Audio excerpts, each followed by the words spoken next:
ನಮಸ್ಕಾರ, ಸಿಂಚನಾ ಕಿಚನ್ಗೆ ಸ್ವಾಗತ. ಇವತ್ತು ಹತ್ತಕ್ಕಿ ಸೊಪ್ಪಿನ ಪಚ್ಚಡಿ ಹೇಗೆ ಮಾಡುವುದು ಅಂತ ನೋಡೋಣ. ತುಂಬಾ ಆರೋಗ್ಯಕ್ಕೆ ಒಳ್ಳೆಯದು ಹತ್ತಕ್ಕಿ ಸೊಪ್ಪು. ಇದರ ಪಚ್ಚಡಿ ಮಾಡುವುದನ್ನು ನೋಡೋಣ. ಹತ್ತಕ್ಕಿ ಸೊಪ್ಪು ಈ ಥರ ಇರುತ್ತದೆ. ನಿಮಗೆ ಎಲ್ಲ ಕಡೆಯೂ ಇದು ಸೊಪ್ಪು ಸಿಕ್ಕೇ ಸಿಗುತ್ತದೆ.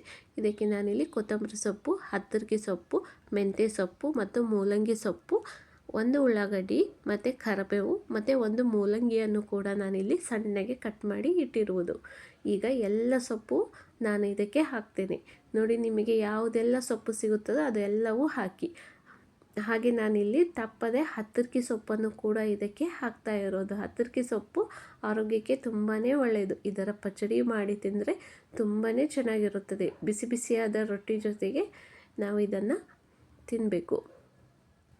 ಈಗ ಸ್ವಲ್ಪ ಕೊತ್ತಂಬರಿ ಸೊಪ್ಪು ಇಷ್ಟನ್ನು ಹಾಕಿ ನಾನು ಇದಕ್ಕೆ ಏನೆಲ್ಲ ಹಾಕೋದು ಅಂತ ನಾನು ನಿಮಗಿಲ್ಲಿ ತೋರಿಸ್ತೀನಿ. ಒಂದು 2 ಟೇಬಲ್ ಸ್ಪೂನಿನಷ್ಟು ಶೇಂಗಾ ಪುಡಿ, ರುಚಿಗೆ ತಕ್ಕಷ್ಟು ಉಪ್ಪು, ಖಾರ ತುಂಬ ಜಾಸ್ತಿ ಹಾಕಲು ಹೋಗಬೇಡಿ, ಸ್ವಲ್ಪನೇ ಹಾಕಿ.